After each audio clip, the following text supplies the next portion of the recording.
I'd like to introduce you to a church that hardly anybody has heard of, but have had one of the greatest impacts on the planet. Have you ever looked at Islamic mosques? I wanted to know, how did they develop that level of architecture? Or what about the human eye? How did modern medical science have a deep intricate knowledge of how the eye works? Well, this knowledge has been handed down to us by a church called the Nestorians. And in this study, I'm going to take you into the past and back into the present and look at a church which kept the biblical seventh-day creation Sabbath and look at the impact they've had on the modern world.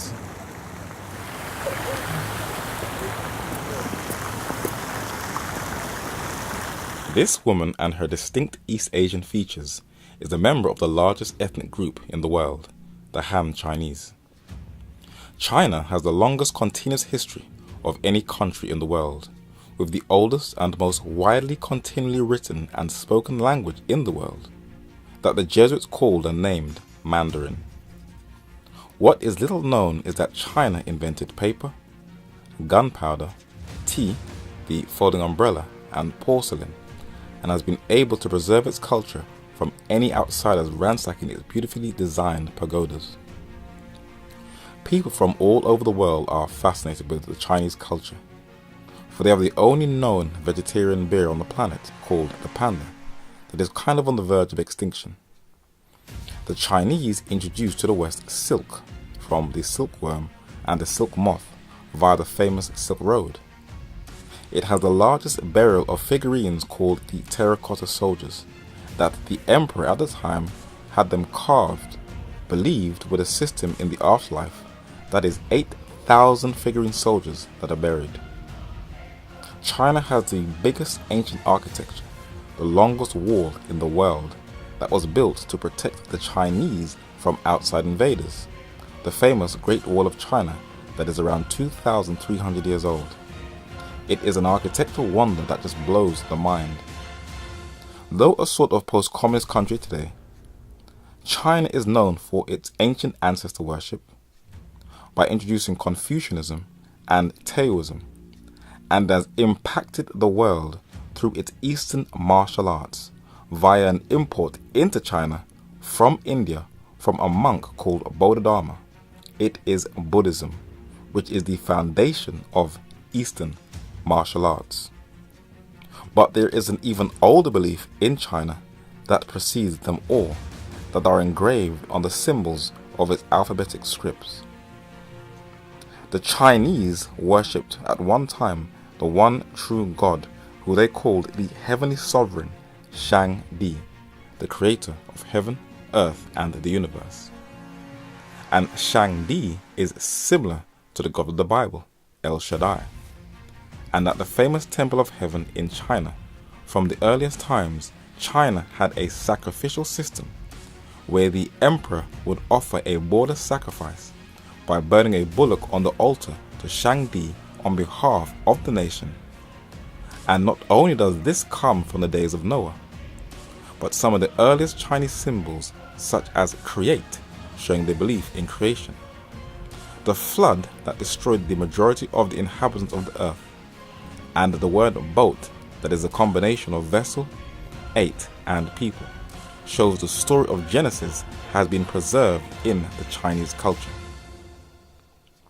This history was to be reintroduced during the Tang dynasty under its second emperor Taizong, who allowed missionaries from Persia into his country that enriched the Chinese culture, making it one of the most prosperous times in Chinese history. According to the London Guardian newspaper in 2010, Christianity first came into China via the Nestorians in the Tang dynasty in the 7th century. This is how Emperor Taizong described the Nestorians. The way has more than one name, and wise men have more than one method. Knowledge is such that it may suit all countries, so that all creatures may be saved. The virtuous Aloe pen came from afar, bringing books to our capital. It is the salvation of living creatures, the riches of mankind, and it is right that this teaching should spread freely through the world. These are the words of the 7th century emperor concerning Nestorian Christianity. This artifact from the Tang dynasty is inscribed with 2 languages, Chinese Mandarin and the Northern Semitic dialect, Syriac Aramaic, the language of Jesus, and formerly the language of the Neo-Assyrian Empire, and was once used throughout the Fertile Crescent. It was Sir Mark Aurel Stein, a Hungarian-British archaeologist known for his discoveries in Central Asia, who resuscitated the Nestorians who were once almost lost in oblivion, when he hooked up with a Taoist monk and abbot and keeper of the now famous Mongeo caves, Wang Yuan Lu, and inside of that caves, locked up for hundreds of years, were thousands of manuscripts of Buddhist and Nestorian Christianity, written in several different Eastern languages, and the French sinologist Paul Pelliot deciphered these ancient scripts and found a heavy Christian presence in the ancient Tang dynasty. The Diamond Sutra, a Buddhist manuscript now in London's British Library that was discovered in that cave, is the earliest complete survival of a dated printed book. And also in the British Library and discovered in that cave was a star map, the first known graphical representation of stars from ancient Chinese astronomy, also dated to the Tang dynasty. But in these caves was not only Nestorian manuscripts, but a mural or painting of Nestorian Christians who were worshipping God freely in the peaceful reign of the Tang dynasty. But there was an even more priceless artifact that was early discovered in China. When the Jesuits arrived in China, the Chinese Mandarins were more than eager to learn new knowledge from these Western intellectuals. They were not fully aware of the geopolitical strategy of the Sons of Loyola, but these Jesuits thought that they were the first missionaries to come into China. Unbeknown to the Jesuits at the time, they were preceded by the more primitive Church of the East. They were 9 centuries too late, and the Jesuits became aware of this when they found the famous Nestorian stele dated back to the Tang dynasty that was erected in 781 AD. It is written in nearly 1,900 inscribed Chinese characters and approximately 70 words and 70 personal names in Syriac. In the famous volume of works by English Assyriologist Sir Austin Henry Layard in the 19th century, this brilliant intellectual said that the celebrated inscription of Si Ganfu, which was seen by Jesuit missionaries in the year 1625, gives many particulars regarding the state of the Chaldean church in China from AD 620 to 781. But what was actually engraved on that stone, as it has now been deciphered and can be read into English? We shall look at just at an excerpt that has been documented by a 19th century French Catholic priest in his book Christianity in China, Tartary and Tibet. It reads, "We worship 7 times a day." But something is even more interesting, for it continues to say that on the 7th day we offer sacrifice after having purified our hearts and received absolution for our sins. This religion, so perfect and so excellent, is difficult to name, but it enlightens darkness by its brilliant precepts. It is called the luminous religion. Why would a stone inscribed with the Nestorian faith specifically single out the 7th day as the highest time to worship God in their church service? That day is the 7th day creation Sabbath, and we shall find out more in the rest of this study. Who exactly are the Nestorians, and why do so very few people know about them? They started in modern-day Iraq, which has been titled the cradle of civilization, better known as ancient Babylon, and they spread throughout the East in Asia, and they are the oldest surviving church community in the world. The church that is at Babylon, elected together with you, saluteth you, and so does Marcus, my brother.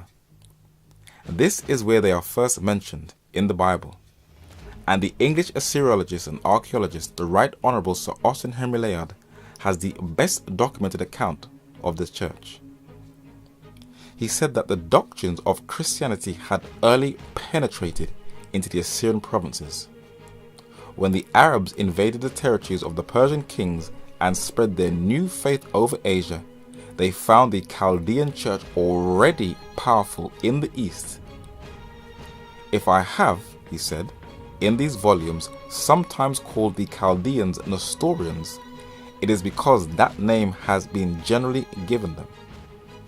They have retained to a great extent and in all their purity the doctrines and forms of the primitive church. Why is their history so hidden? The Encyclopedia of Religious Knowledge by Schaff Herzog and The Decline and Fall of the Roman Empire by Edward Gibbon tells us that the Catholic Church eventually converted nearly the whole nation to Catholicism, and this is as a result of Timur, also known as Tamerlane, a Turco-Mongol conqueror who died in 1405, where he annihilated, killed and ransacked a good portion of that community in the east, leaving them very, very small in number, with hardly any trace of their history. Today their descendants are all Catholic now, and are being hunted down like animals and game by ISIS, and are almost being entirely wiped off the world map. But there was a time when ISIS and Timur's religious forebears totally depended upon them for knowledge. This huge carved head from the Neo-Assyrian Empire in the British Museum, and this photo of a 19th century Nestorian Chaldean priest from Baghdad, Iraq, show that over thousands of years nothing has changed in complexion, facial features and the distinct wavy hairstyle. The Nestorians at one time had the most powerful culture in the East, who were skilled in almost every trade, and unlike the churches of today in the West, who are fragmented into thousands of sects, dwindling in numbers but still fighting each other on theological differences, these Christians spread all over the East in Asia, and they brought their knowledge with them. The Syriac Aramaic alphabet and language was to spread throughout the East, and this language was to spread further than you can imagine. In Armenia, a Syriac-Armenian stele was found in a back garden, showing that they went everywhere. In Kazakhstan in Central Asia, they found a Nestorian stone inscribed with a cross and the Syriac Aramaic script. And the Sogdian script, a language used in Iran, is also derived from the Syriac Aramaic script. And the Uyghur alphabet, a Turkish people, is developed from the Sogdian, and out of that alphabet came the Mongolian alphabet that was given to that nomadic tribe. The Mongolian alphabet was received from the Uyghurs, a Turkic people in the 13th century. The latter took it from the Sogdians, an Iranian people. The Sogdian alphabet was an adaptation of a Semitic alphabet, Aramaic. Genghis Khan, the Mongol ruler, had the largest empire in history, covering a land mass that has never been surpassed. His descendants thrived after him and were all influenced in some way, shape or form by the Nestorians. Genghis Khan's fourth son, Tula Khan, was married to a Nestorian princess, Sogagaktiyani Beki, a Turk of the Karaite peoples in Central Asia. They had a son together, and his name was Hulagu Khan, and he also married a Karaite Turkish Nestorian princess, Dokuz Khatun. They also produced a very high-cultured Nestorian or Syriac Bible with their image on the front. Today, the descendants of the Mongolians still live the nomadic life as their forebears did over 800 years ago. And the predominantly Muslim Uyghurs also had Nestorians among them. But in a well-documented work, The History of the Decline and Fall of the Roman Empire, Edward Gibbon tells us how far these Nestorians went. He said that under the reign of the caliphs, the Nestorian church was diffused from China to Jerusalem and Cyprus. The Nestorians and Monophysites reject the spiritual supremacy of Rome. This church went everywhere in Asia and also impacted the Muslim world. Islamic architecture, especially its mosques, are marvelous engineering achievements. Its dome-like architecture could pass as an observatory, and its beautiful array of colors gives it an almost mesmerizing appearance. But it was not original. It was all borrowed from cultures that already existed in the lands Muslims conquered. This is a mosque in Turkey with its 4 minarets. But when you pan across, it is modeled after an even older building in Turkey that has been the model for Islamic mosques and also precedes Islam. It is the great cathedral of Hagia Sophia that took 5 years, 10 months and 4 days and was completed in 537 AD under the direction of 2 architects from Asia Minor, where the ideas of longitudinal and centralized building were combined in a wholly original manner. In Syria, the early churches and their dome-like architecture dated to the 5th century AD, and the interior of these basilicas is where Islamic architecture borrowed its style from. And its neighboring country, Iraq, its oldest or one of its oldest monasteries, dated to the 6th century AD, is the famous St. Elijah Monastery, with the dome-like architecture that was incorporated into Islamic architecture. But unfortunately, recent satellite imagery has confirmed that in December 2015, ISIS blew up this religious monument, leaving no trace of this early architecture that makes it even harder to authenticate Nestorian history. But as Edward Gibbon said, the Nestorians went into Cyprus, that is in southern Europe. And the Famagusta church in Cyprus, dated to 1350 AD, shows the dome-like architecture that was a trademark in Nestorian art. It can also be found in churches in Armenia, some that have preceded Islam and others that have succeeded Islam, where the interior looks like the interior of mosques in Spain. And in Kazakhstan in Central Asia, Nestorian architecture is still visible in Tash Rabat, a building that looks like it is in the middle of nowhere in the mountains. Muhammad Alim Khan was one of the last surviving descendants of Genghis Khan. His mausoleum and the architecture in his native Uzbekistan shows the clear influence of Nestorianism on the Islamic culture. The Right Honourable Sir Austin Henry Layard said, "The union of early Christian and Persian art and architecture produced a style too little known and studied. The architect or the traveller interested in the history of that graceful and highly original branch of art which attained its full perfection under the Arab rulers of Egypt and Spain should extend his journey to the remains of ancient Armenian cities far from high roads and mostly unexplored.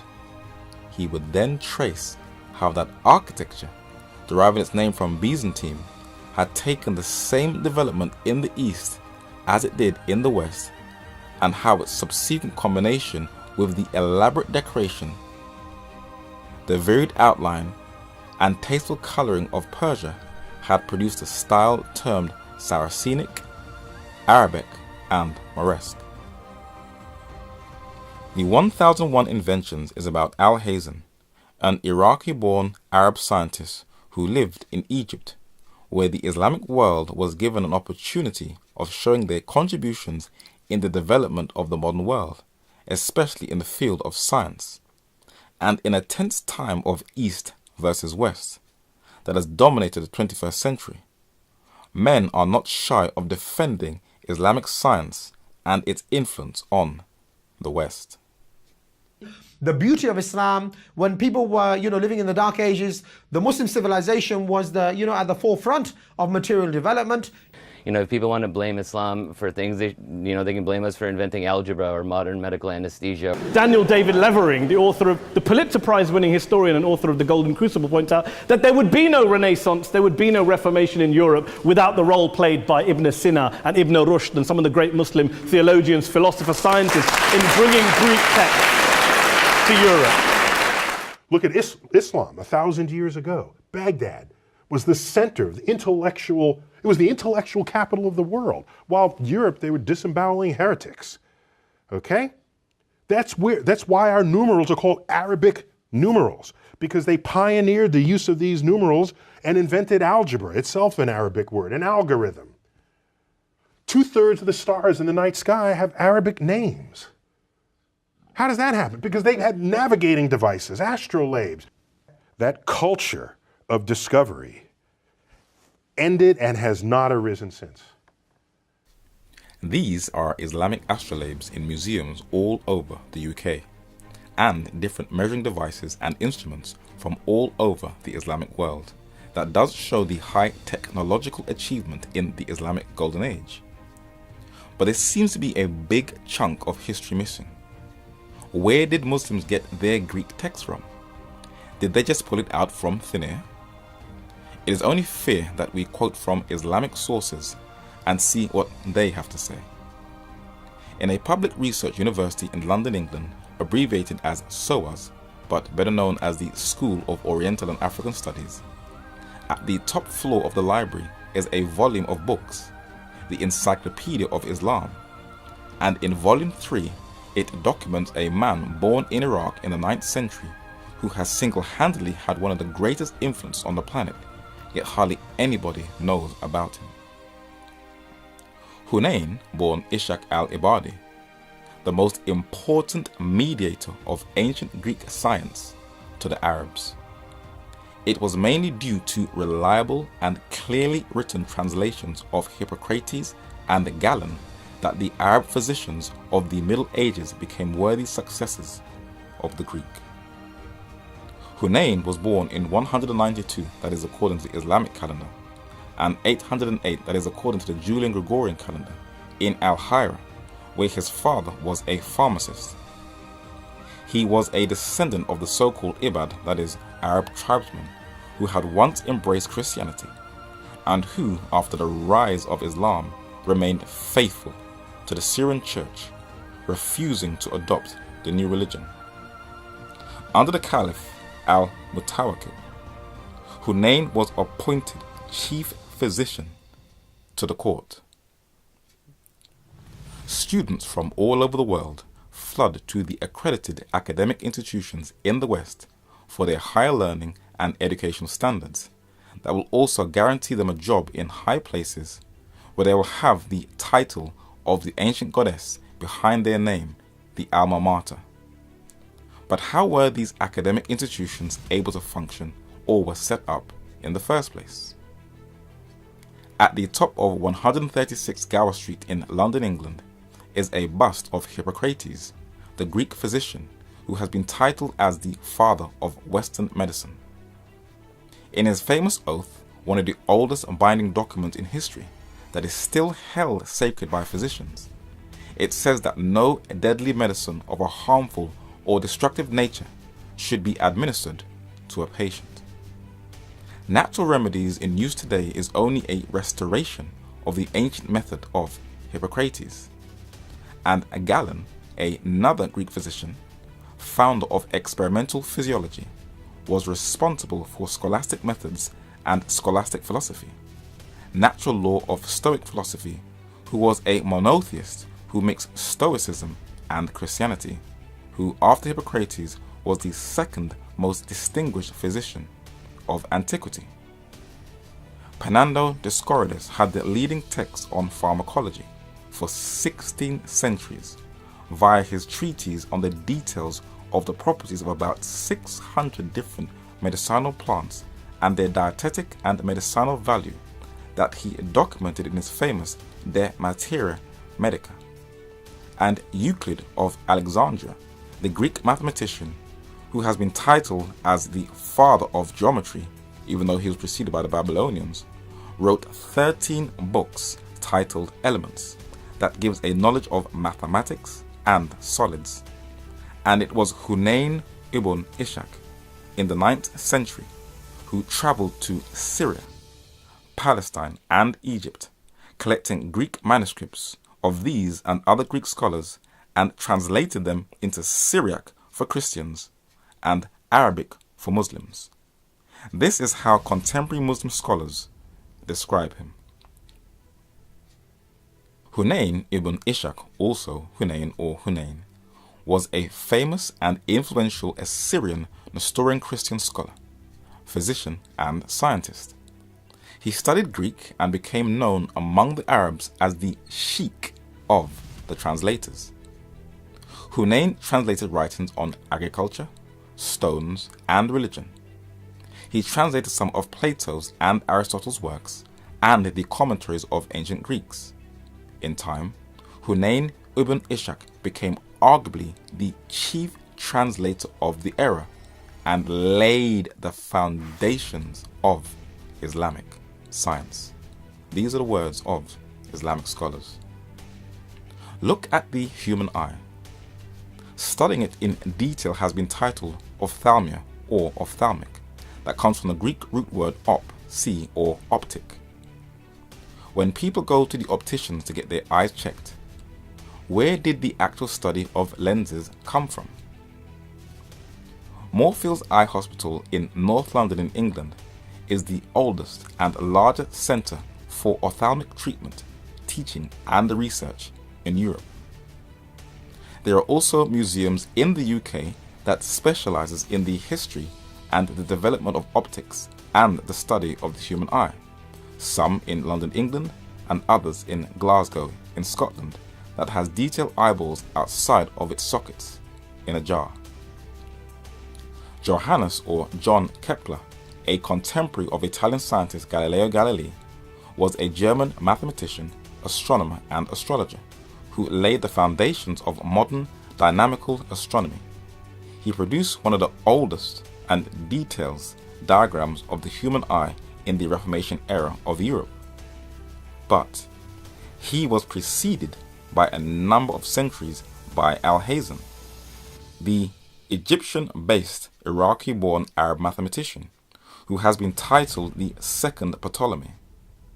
And this is what helped Islamic physicians to do successful operations on the human eye when conducting experiments in the field of ophthalmology. But Alhazen was preceded by the famous Nestorian in one of the hardest books to obtain, the book of the 10 treatises on the eye by Hunayn ibn Ishaq.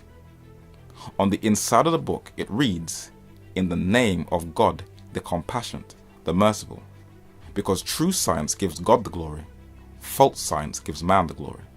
And this is the oldest diagram of the human eye in the world.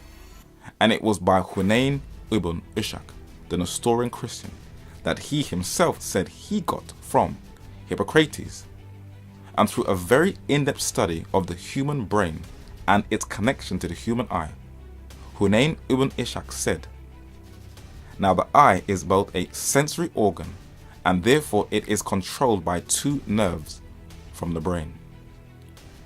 So today, when we have our eyes checked to test our vision by the opticians, or if we have to undergo an operation or a laser scan, if there is any damage done to one of the most important parts of our body, credit should be given to the Nestorian chronicler Hunayn ibn Ishaq. But that is not it. It doesn't just stop there. There are hospitals all over the world, and many of them are highly credited for their medical expertise and life-saving operations. It must be quite stressful when you have another human's life in your hands, and one false move can remove another human being off the earth. But how did hospitals develop? On the official website of London Science Museum, it gives a history of hospitals beginning in 4000 BC. As you scroll through, it mentions European hospitals, Islamic hospitals, but no mention of the Nestorian Christians of the East. In the Islamic Golden Age, they achieved some powerful breakthroughs in the field of medicine. but Muslim scholars bravely tell us who actually taught them. The Nestorians and their school and hospital were treated with great respect by the Muslim conquerors. Describing the school and hospital in Jundi Shapar, the Arab historian Ibn al-Kifti had this to say: They, the physicians, made rapid progress in the science, developed new methods in the treatment of disease along pharmacological lines, to the point that their therapy was judged superior to that of the Greek and Hindus. Furthermore, these physicians adopted the scientific methods of other people and modified them by their own discoveries. They elaborated medical laws and recorded the work that had been developed. During several centuries, the school and hospital, or the Bimaratista, as it was called in Persia, held first place in the world of medicine and science. It was from among their students that Persia, Iraq, and Syria recruited their physicians. But the Muslims were not the only ones to benefit from the Nestorian physicians.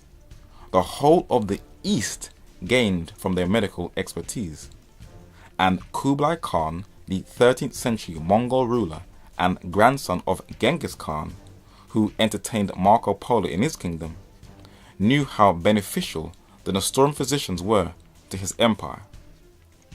In a work written by two Nestorians of Uyghur origin in China in the 13th century, titled The Monks of Kublai Khan, translated from Syriac into English by Sir Ernest Alfred Wallace Budge, the keeper of the Assyrian and Egyptian antiquities in the British Museum, it reads that Kublai Khan was especially anxious to attract Christians, example the Nestorians, to his country, where he found their medical learning and great business capacity of much benefit to his subjects. The Chinese, Mongols, Tartars, Turks, Persians, Armenians, and the peoples of the Euphrates Valley and Arabia all would appreciate the superior mental faculties of the Nestorian missionaries and traders, and their great physical energy, and above all their knowledge of medicine and their practical treatment of the diseases of the body and the healings they affected. When we look at the modern world, do we ever ask how it developed into what it is today? Tape recorders and Walkmans are now relics of the past that are replaced by the instantaneous communicators of digital technology. But their development all had a beginning. And when we look at the education systems in the West, and the medical industry, and the ancient cultures of China and Islam, the Nestorians, these Bible-believing Christians from the East, have been completely deleted from the annals of mankind, when many Western intellectuals knew the contributions they made and logged them in their own personal journals.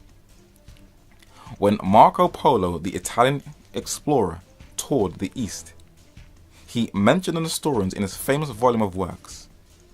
He said that Yachi, a very great and noble city in which are numerous merchants and craftsmen, the people are of sundry kinds, for there are not only Saracens and idolaters, but also a few Nestorian Christians.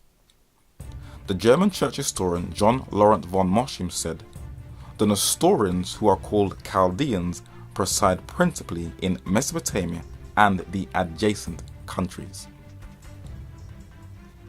English historian Edward Gibbon says, "The Nestorians, who, under the name of Chaldeans or Assyrians, are confounded with the most learned and most powerful nation of Eastern antiquity." Prolific writer and Scotsman J.A. Wiley said, "We find in the very heart of the Mohammedan Empire a small Christian society, the Chaldeans of the Kurdish mountains."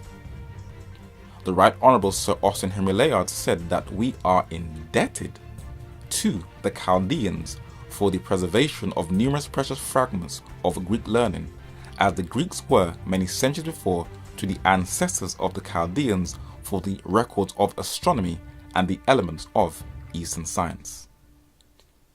The Chaldeans, or Babylonians, though pagan, were very skilled in mathematics, and we still use their methods of counting till this very day. Some of their earliest mathematical triangles were later adopted 1,500 years by the Greek philosopher and mathematician Pythagoras. The triangles accredited to him are Babylonian. Plato, who is known as the father of Western philosophy, incorporated many of Pythagoras' ideas into his school of thinking, especially his Babylonian mathematics. And Plato's pupil Aristotle continued the school of thought from his teacher, and their writings were preserved and translated by Hunayn ibn Ishaq. He transferred them to his Muslim contemporaries, who then shared these writings with medieval Europe. Isabel and Ferdinand of Spain defeated the Moors in 1492 and rooted out all Islamic rule from the Iberian Peninsula. But these North African Moors reintroduced Greek texts and literature back into Europe that they got from the Nestorians, that gave birth to the Renaissance, a word that means rebirth or born again, a revival of ancient Greek literature that led to the rise of Italian genius Leonardo da Vinci, who has so many titles and firsts, but he specialized also in optics. This painting by 17th century German astronomer Johannes Hevelius shows Alhazen on the left and Galileo on the right when analyzing the history of optics. Italian astronomer Galileo Galilei has been titled as the father of modern physics and the father of science, who did many experiments to improve on our understanding of the Earth and the planets. English mathematician, scientist and genius Sir Isaac Newton built upon and expanded upon the ideas of Galileo's works. That is why he said he stands upon the shoulders of giants, with his knowledge of optics that was a more enhanced look at it through experimental knowledge and science. And German-born scientist Albert Einstein expanded upon Newton's ideas and has greatly influenced modern physics via his many experiments that modern science is now confirming in pinpoint accuracy. But these great names would be nothing more than dry ink in archival registers, virtual nobodies if it wasn't for the foundation laid by the Nestorian Chaldean Assyrian Christians. But what did they believe that singled them out and made them different from the Christians of today? The Swiss-American church historian Philip Schaff said that the Kurdish Nestorians are characterized by a pronounced Judaic Christianity, which is also apparent in their rituals. The Nestorians eat no pork. They believe in neither auricular confession nor purgatory and permit their priests to marry. What is Judaic Christianity, or others have named them Judaizers? According to Galatians chapter 4 and verse 26, it reads that but Jerusalem, which is above, is free, which is the mother of us all. So Jerusalem, not Rome, is the mother of all the churches. And when Paul was addressing the Gentile Greek community in 1 Thessalonians chapter 2 and verse 14, he said that for ye, brethren, became followers of the churches of God, which in Judea are in Christ Jesus. For ye also have suffered like things of your own countrymen, even as they have of the Jews. So the early apostolic church was modeled on the Judaic or Judean pattern, and any Christian labeled a Judaizer is closer to apostolic Christianity than the so-called modern-day mainstream Christianity. The Right Honourable Sir Austin Henry Layard is one of the fathers of the archaeological science called Assyriology, when he wrote about the Nestorian Chaldean Assyrians. This wasn't data he collated from books, but he spent quality time with them in Iraq and obtained first-hand knowledge of their culture, church, history, and biblical faith. Ebed Jesus, a Chaldean who wrote in the 14th century, asserts that the Orientals have not changed the truth, but as they received it from the apostles, so have they retained it without variation. The profession of faith adopted by the fathers of their church and still repeated twice a day by the Chaldeans differs in few respects from the Nicene Creed. On Wikipedia, the churches that follow the Nicene Creed are Roman Catholicism, Eastern Orthodox, and most Protestant churches. So how did the Nestorians' belief differ than mainstream churches of today? It reads, "We believe in one God, the Father Almighty, creator of all things which are visible and invisible, and in one Lord Jesus Christ, the Son of God, the only begotten of his Father before all worlds, who was not created, and ascended into heaven, and sitteth on the right hand of his Father, and is again to come and judge the living and the dead. We acknowledge one baptism for the remission of sins, and the resurrection of the body, and the life everlasting." The refusal of the title of Mother of God to the Virgin, which the Chaldeans still reject. But Layard noticed something peculiar about their faith. He said that on the Sabbath, no Chaldean performs a journey or does any work. Layard was preceded by a missionary who wrote a book in 1841 claiming that the Nestorians are one of the lost tribes, and guess why? The narrator Asahel Grant said, "On the plain there is much desecration of the Lord's day, but can the execution of the Mosaic ritual regarding the Sabbath by the independent Nestorians be accounted for in any other way than as a remnant of Judaism? Because they kept the biblical creation Sabbath, they were mistaken as one of the lost tribes of Israel." Interesting. When analyzing the Nestorians, the narrator has observed the striking similarities with his own faith, such as the belief in the second coming of Christ, the first resurrection, and eternal life. Abstinence from pork, like the Ethiopian church also. One baptism by immersion. Totally rejecting the spiritual supremacy of Rome, and the belief in the seventh-day creation Sabbath. What is the Sabbath? The Sabbath is a time when the body unwinds and benefits from physical rest. The mind should also unwind and get physical rest, where it should be a time to reflect and have full communion with God. It is the best and most convenient time for the family to come together and share their pains and their joys and their frustration with each other. If you are a single parent, you should also spend quality time with your children so they can receive the love they deserve without looking for it on the streets. It should also be a time spent in deep prayer and in nature, either on your own or with friends or family, where you can have a deeper appreciation of what God has created in the 6 days. The Sabbath was first introduced in the beginning of time at creation. In Genesis chapter 2, verses 1 to 3, it reads that thus the heavens and the earth were finished, and all the hosts of them. And on the seventh day God ended his work which he had made, and he rested on the seventh day from all his work which he had made. And God blessed the seventh day and sanctified it, because that in it he had rested from all his work which God created and made.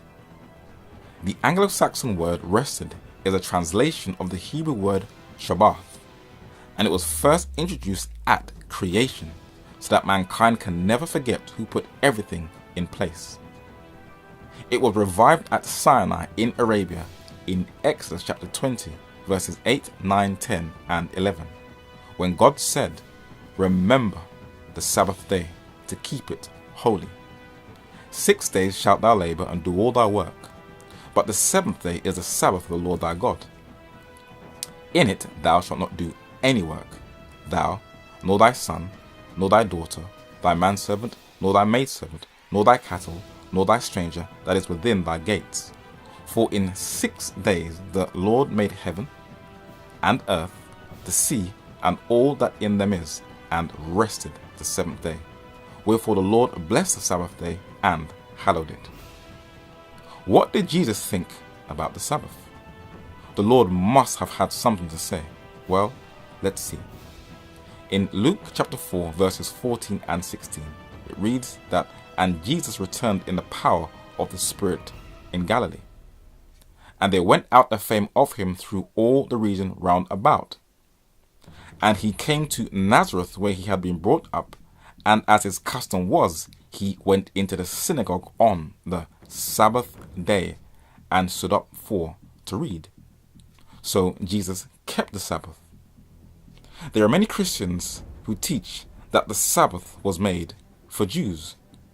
But what does Jesus say in Mark chapter 2 verses 27 and 28? "And he said unto them, The Sabbath was made for who? Jews? No, man. And not man for the Sabbath. Therefore the Son of Man is Lord also of the Sabbath."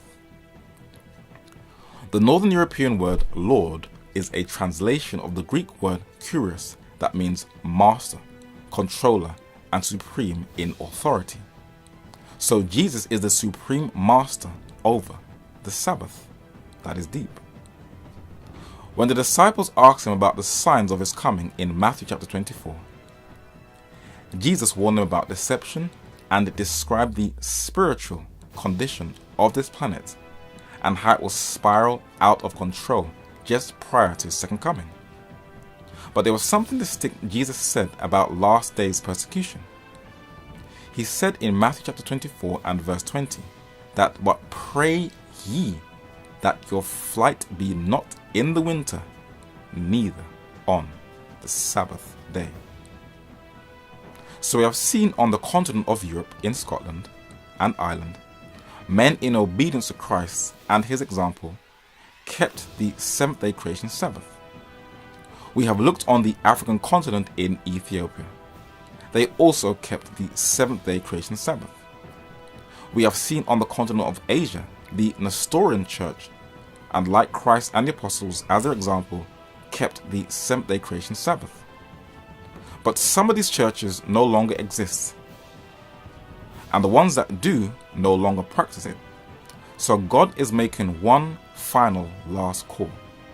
He said, "And I saw another angel fly in the midst of heaven, having the everlasting gospel to preach unto them that dwell on the earth, and to every nation, and kindred, and tongue, and people." What does Jesus want every inhabitant on the earth to know that would include the everlasting gospel? It is the last Sabbath truth. Saying not with a quiet voice, but with a loud voice, "Fear God, and give glory to him, for the hour of his judgment is come." Then the Sabbath is introduced. "And worship him that made heaven, and earth, and the sea, and the fountains of waters." Revelation chapter 14 verses 6 and 7. This is going to cause quite an agitation, for many will struggle between the traditions of men and the Word of God. And this is what most Christians will struggle with. For French Bishop Monsignor Louis Gaston de Sigo was a popular Catholic apologetic.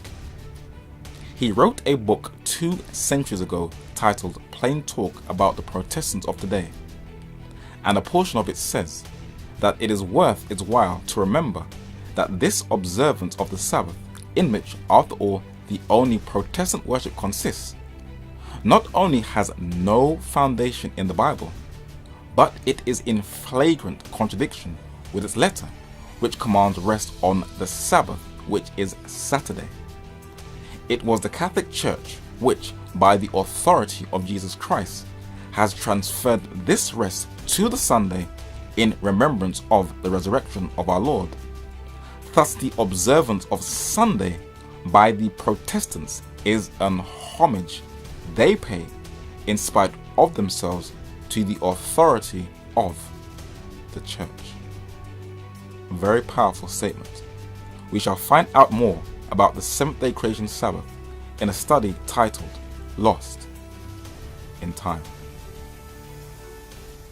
Feel free to subscribe to the Even at the Doors YouTube channel, where you'll receive regular videos. And you can follow us on Facebook and Twitter by clicking on the links below. I would just like to thank all those who have sent donations that have kept this ministry afloat. And if you would like to continue to support this work, also click on the link below. If you would like to see this work spread even further, you have permission to distribute this video for non-commercial or commercial use on the condition that you do not add or take away from the content of this study. Thank you.